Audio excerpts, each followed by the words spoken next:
The Qatari airspace is now closed. There are missiles flying across the sky in Dubai. And if you're a traveler, a retiree, an expat, or an investor who goes between like Dubai, Johannesburg, Dubai, Tokyo, Dubai, America, then you want to listen to this video because these airspaces are getting restricted again. And remember when they told you, peace, peace. Well, for certainty, we are seeing that sudden destruction in the Middle East. Yeah, guys, look, you got to be careful of what's going on.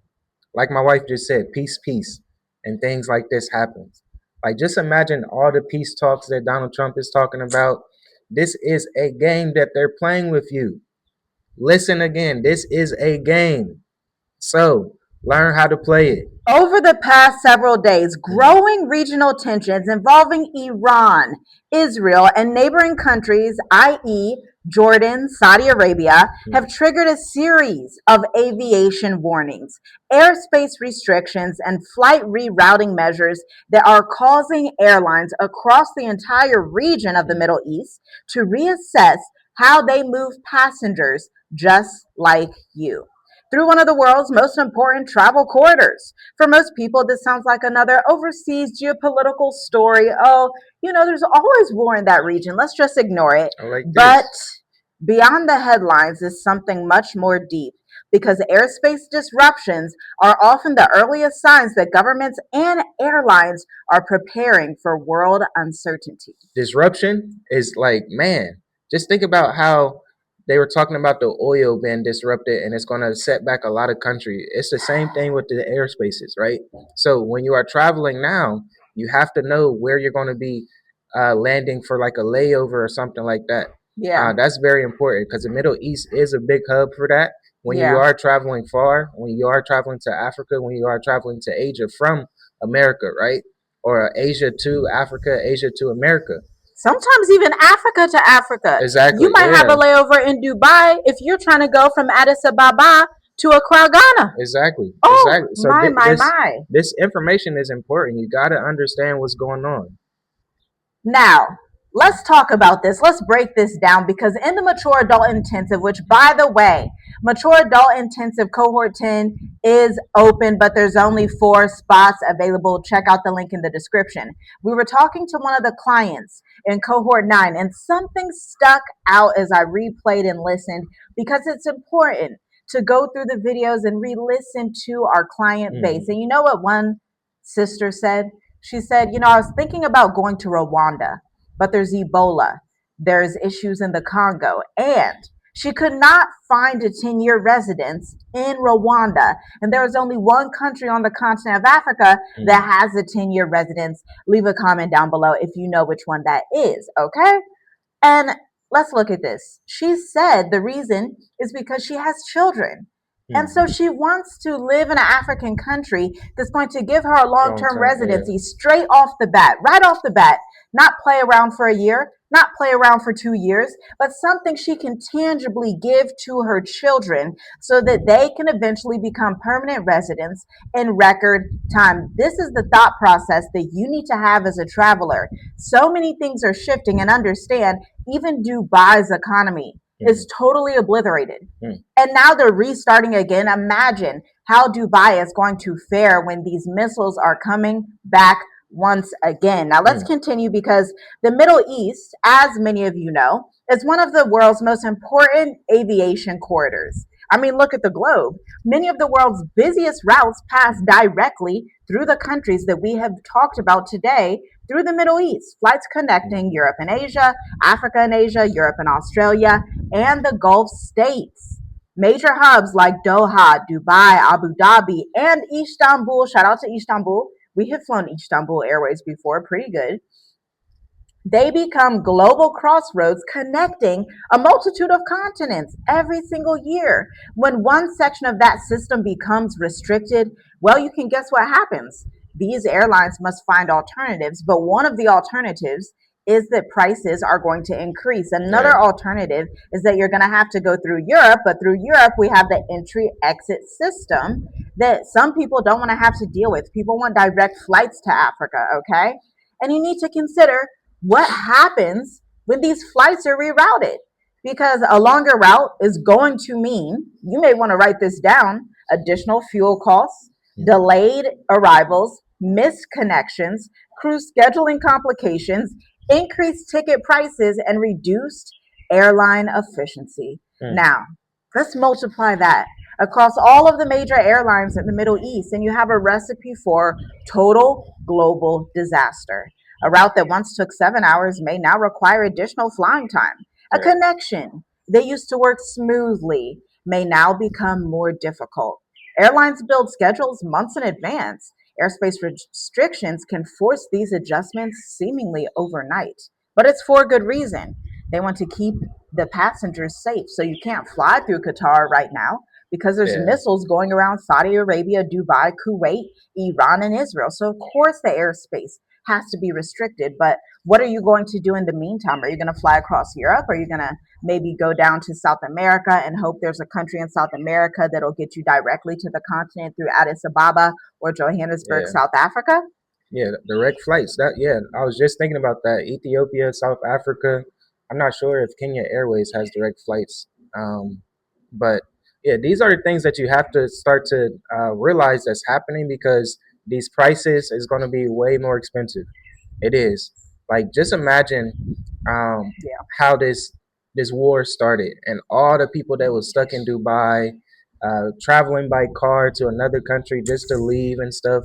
And this is real life for a lot of people, right?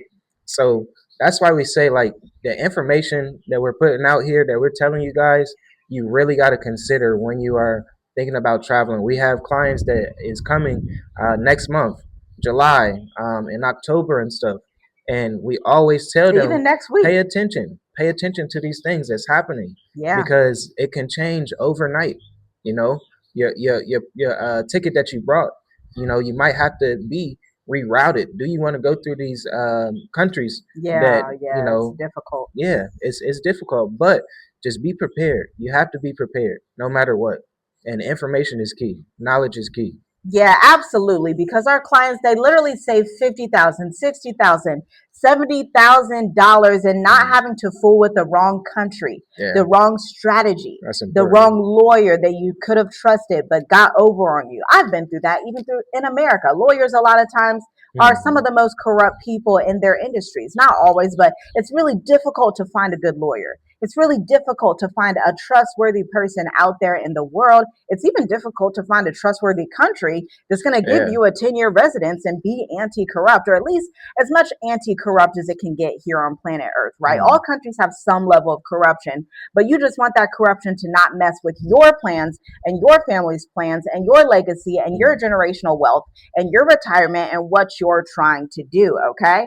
Now, many people spend years researching healthcare, tax strategies, visas, residency programs, and very few think about transportation corridors. You know, we were just talking about this in the Mm. state of the diaspora. I'm sorry if you wanted to join, you are too late. If you look at our programs and we tell you, hey, this closes down or this is the last time, that's truly what it means because there is such an Mm. influx and a demand for this type of information because not many people, if not any, even cover this type of information. Okay. So we were discussing the transportation corridors, the best routes that they can take on the continent and Mm. outside of the continent. And yet history shows that global mobility can change so quickly overnight. The ability to move efficiently between regions is now somewhat of a privilege, especially if Yeah. you are an American. This is one reason many have experienced expats evaluate not only countries but entire regions. So, as an experienced expat couple who has been outside of America consecutively, not bouncing around, jumping here, jumping there, Tanzania, Mauritius, that's it, for 6 years and counting, we ask our clients these questions, and we'll ask a few to you right now as well. How connected is the location that you are in or that you want to travel to? What airlines serve it? What alternative routes exist? How Mm. resilient is the transportation infrastructure? And can it be increasingly important over time for you to acquire residency in that location? Now, we haven't even touched on the 30 embassy closures in this video. Remember, go back on our channel. Like, you should subscribe to the channel, hit the like button, binge watch our 2026 Beast System playlist because it has a lot of these great videos that we are Mm. discussing and talking about. But also go back and find the 30 embassy closures video because the US embassies are closing throughout the continent Dang. again.